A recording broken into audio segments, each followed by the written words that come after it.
And that's it.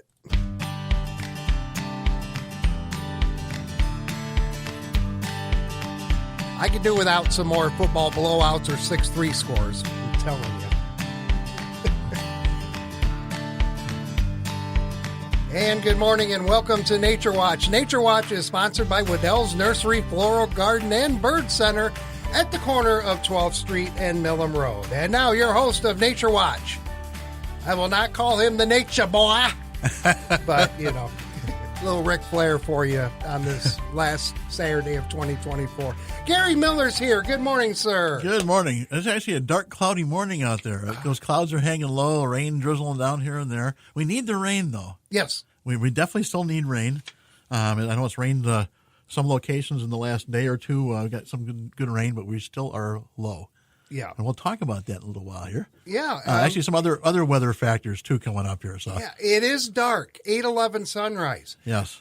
Here's the kicker. It's not our latest sunrise. we still have one. We still have an 8:12 to come up in about a week's worth of that. And Jim and I were looking just before the show started, and actually looks like about January 7th, the sunrise is going to start getting earlier in the morning, finally. Yes.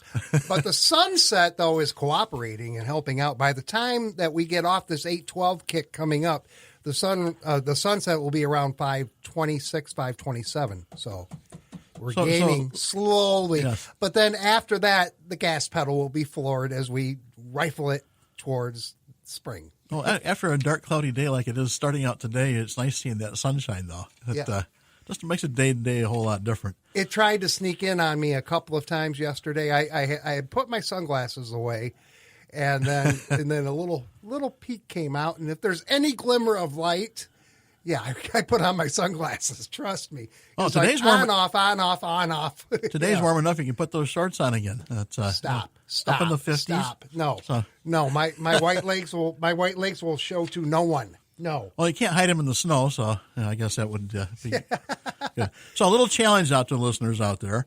So give us a call at 382-4280, or you can text us at 80373. Okay. And to see, let us know what you're seeing at your bird feeders. Or what you've seen around with some birds. I'm going to talk about some of the rare bird sightings that have been here in the last week or so in Michigan. Yeah, and I'll tell you what, this last week, and I've seen a lot of pictures on social media, the cardinals have invaded. Yes. Or so it seems. Is this the time of year that we see a lot of cardinals? Yeah, so actually we see a lot of cardinals. Cardinals tend to be very territorial during the breeding cycle during the summer, and when you get into wintertime, they actually flock up. The males will tolerate each other very nicely. So usually a lot of times we'll see some pretty good-sized flocks of male cardinals. A lot of times you'll see some females along with those, but sometimes the females will be in a little separate flock. Yeah. And but it's nice when you get those clear, crisp mornings and you've got that snow backdrop and you see all that red out there. It's actually fun to see. I know at my feeders I've seen as many as 15 at one time. And I only got a couple of feeders out, so it's just we have a lot of feeders. Of course, I have some plants that they like roosting on too, or feeding on, and so I've got a couple of plants that like Washington hawthorn is one of them that has those berries, and they tend to eat those berries. And it's nice on that real sunny day seeing that sort of aged red fruit and those red cardinals out in the tree. Those rare sunny days we get in the wintertime, it seems like. Okay. So some neat things. So if you've seen anything unusual or some things that you're seeing at your feeders or you've seen around, give us a call or a text, and we'd love to hear from you. Remember, if you don't want to call in or your fingers are text shy this morning, you can reach me during the week at naturewatch@waddells.com. And that way you avoid me. It's probably a good idea. Okay. Some neat things going on. We see actually some pretty warm weather. We had some cold air up in the upper Midwest, up Minnesota, western UP, and that. They got some snow, more snow up there. Though everybody's pretty warm right now. And we're going to be warming up soon here. Yeah, I saw a couple of reports, though. The ski resorts are doing okay. Cabernet has a great snowpack. You know, they were able to get some snow down. Well, I think everybody that was involved with those snow activities, snow sports, people that plow snow for some livelihood in the wintertime, they're hoping we get some more snow, and the extended forecast looks promising for you. Well, I know an old dear friend of mine that works at Western Michigan University in the landscape department, and she is pretty cool with no snow. Well, yeah, those folks that have to do that snow plowing and they have to get up at 3, 4 o'clock in the morning and go out and start plowing, or earlier sometimes. Right. They're probably like getting that sleep and not having to get up that early.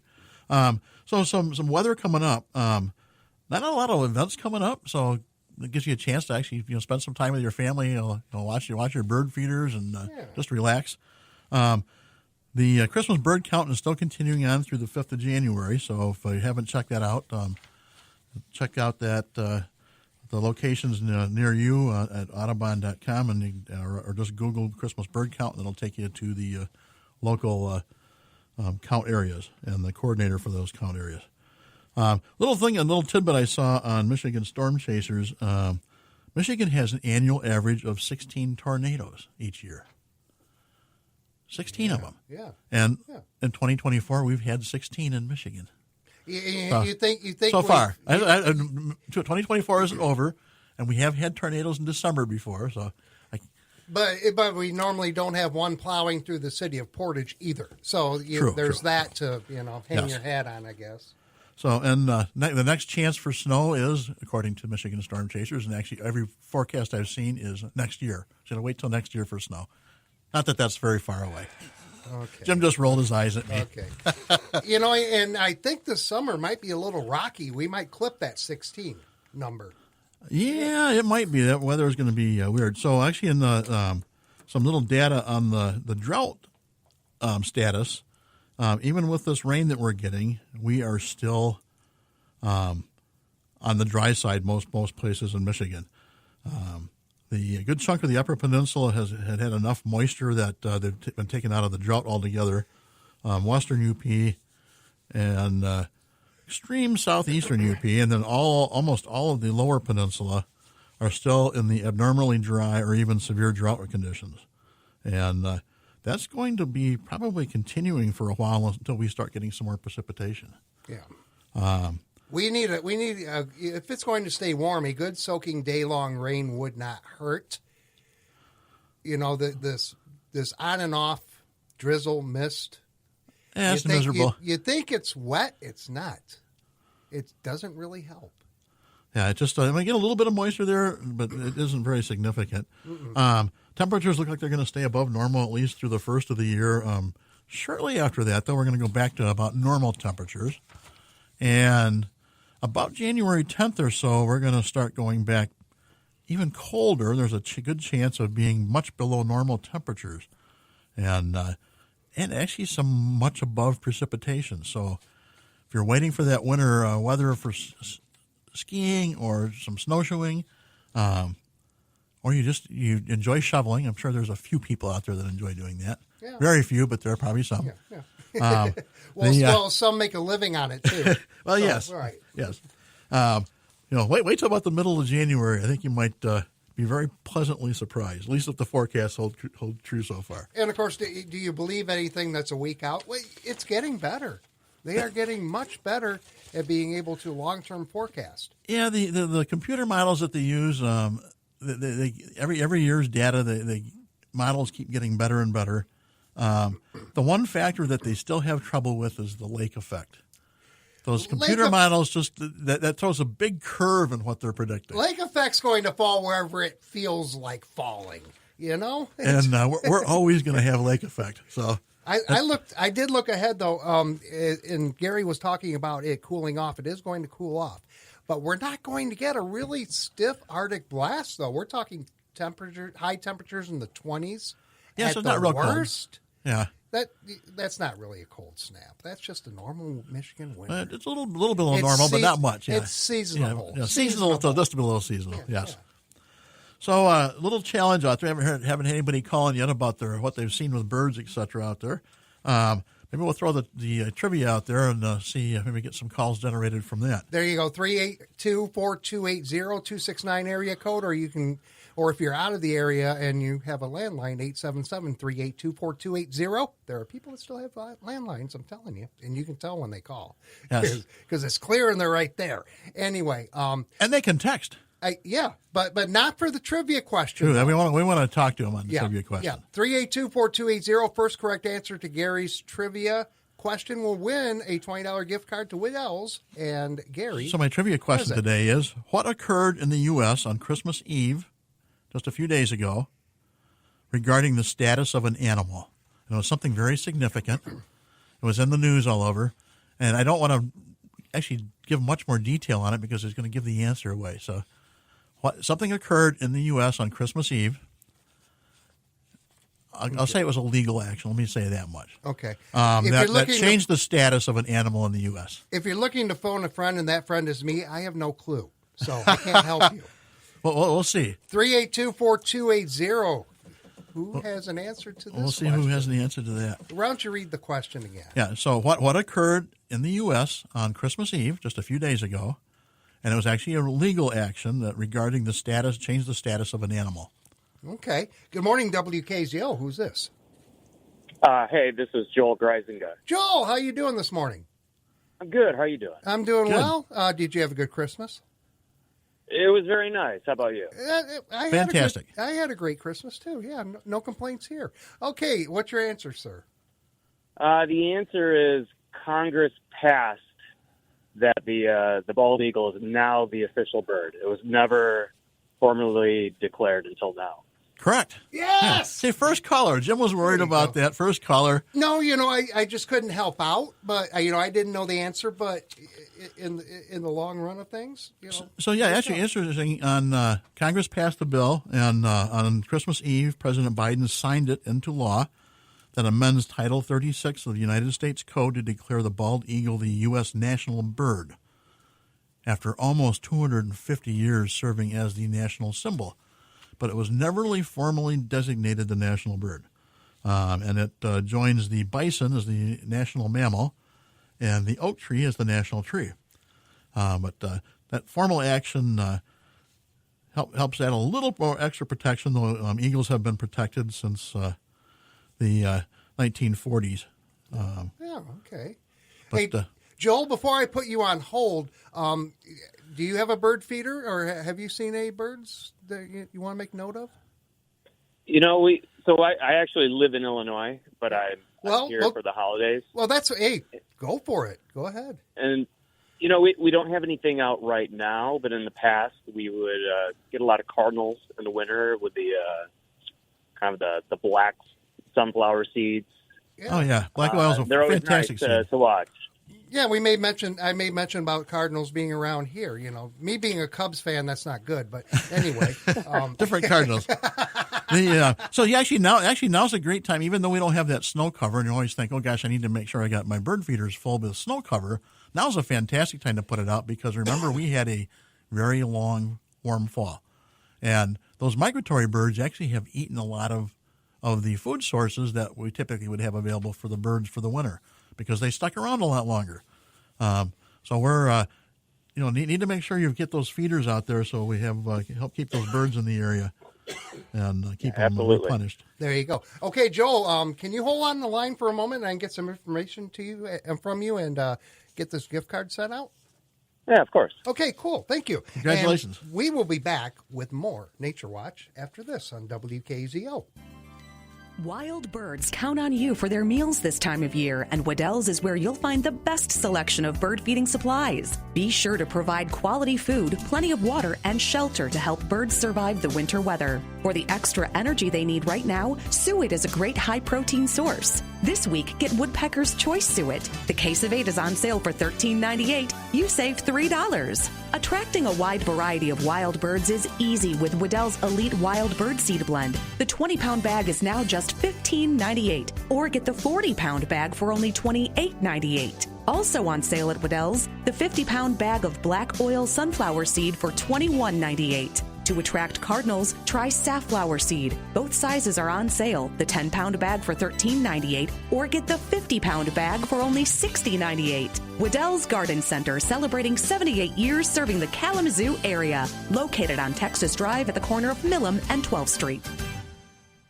Local news is like the most important stuff to me. You know what's going on in your local community. Kalamazoo's official online local news source is WKZO.com.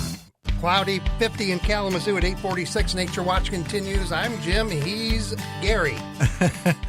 Yeah, so with that bill getting signed into law, the eagle becomes the official national bird, even though it was designated the national emblem or adopted and accepted as a national emblem since 1782. And actually, much to Benjamin, we've talked about that before, much to Benjamin Franklin's ire, because he deemed the eagle a, quote, a bird of bad moral character, unquote. Oh, okay. I got a text to my phone because people know my number. And it sent me a picture for Gary. I think this is a cardinal, right? Yes. Okay. The question is, why is her head white? So some of the cardinals, and actually any birds, it's called leukocytic. It's actually a sort of a pigment disease or lack of pigment disease, and sometimes you'll see birds that are almost all white and they're not albinos, but they'll have all those white feathers. And this bird that was in the photo is actually, it looks like a female that has some white on her head and a little bit on her breast and that. So. Just a lack of pigment, and it's a little bit of a, sort of a disease, and yet it really just affects the pigment of the bird.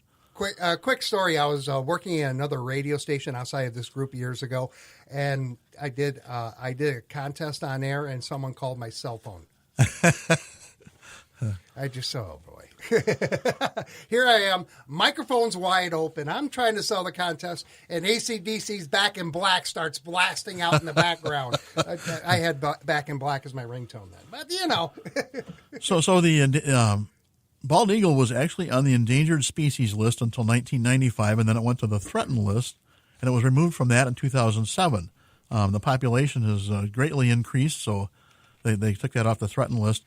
In the 1940s, when the bird's population was very low, Congress made it illegal to kill, sell, or own bald eagles, a prohibition that remains in place today.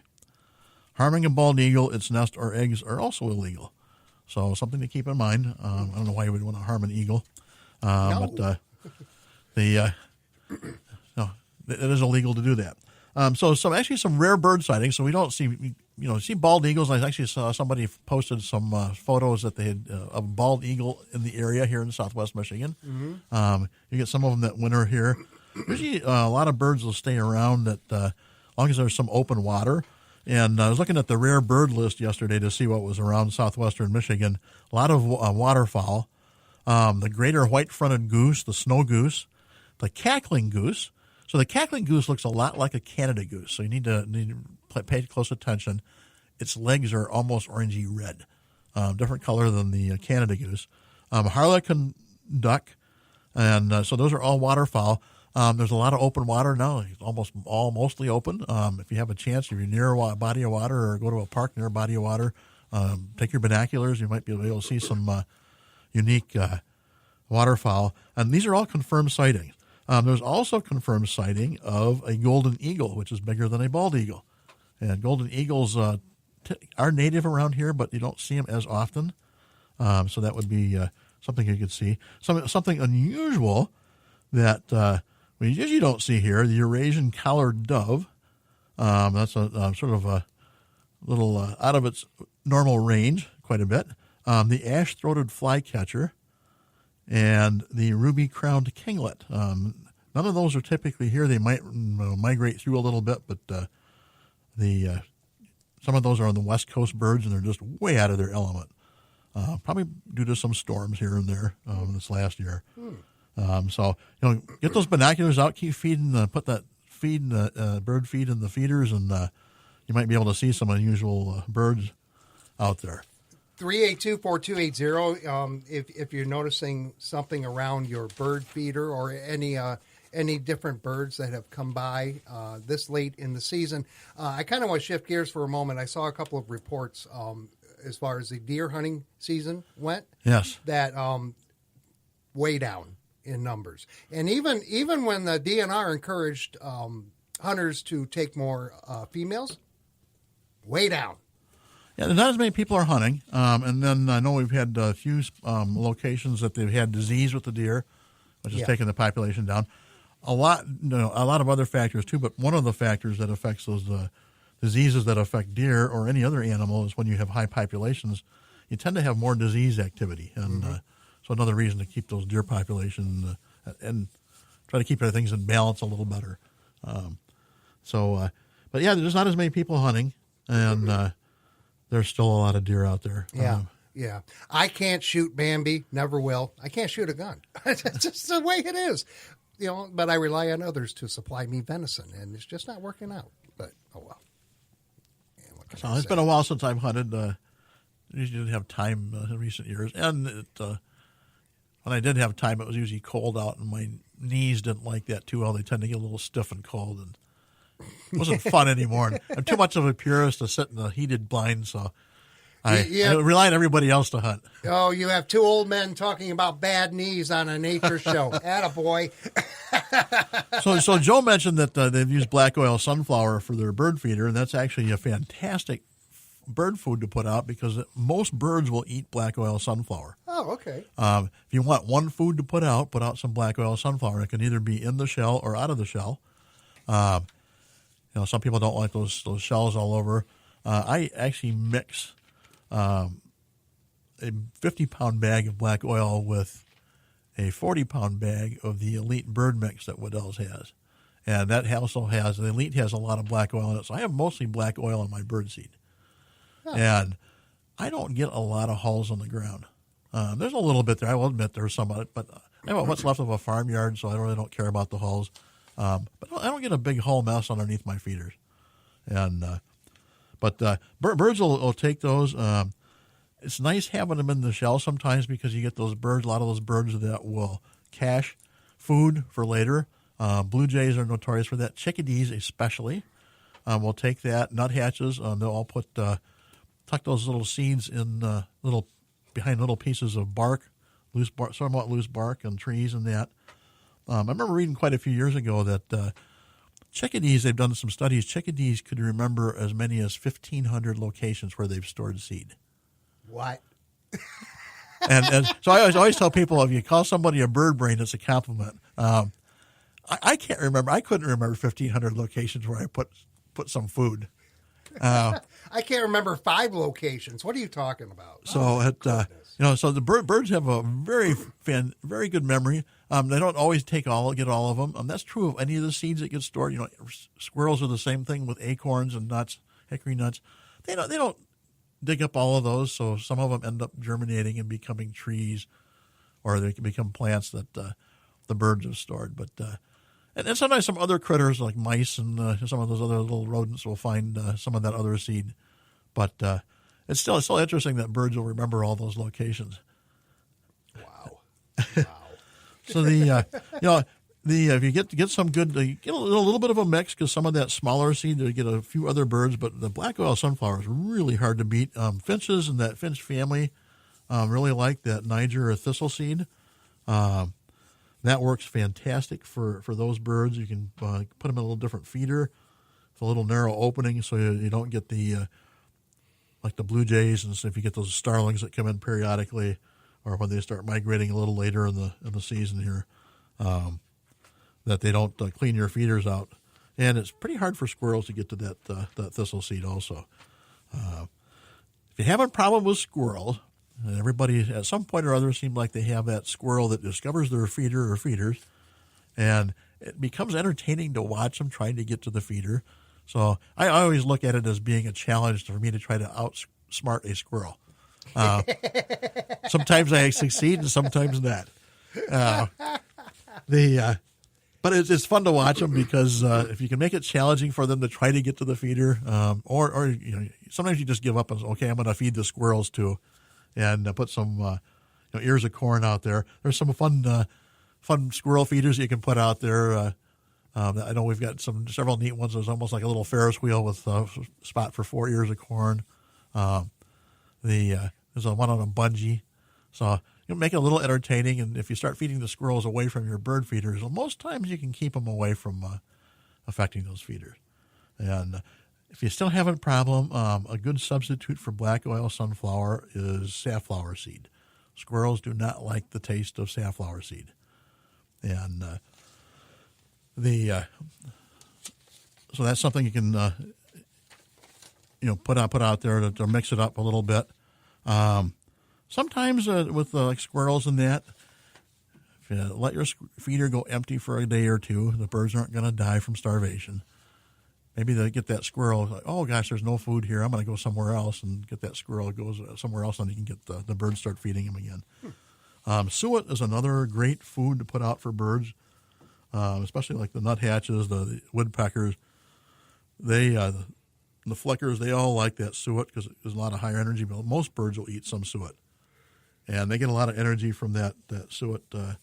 And when it gets cold, they need that extra energy to help stay warm.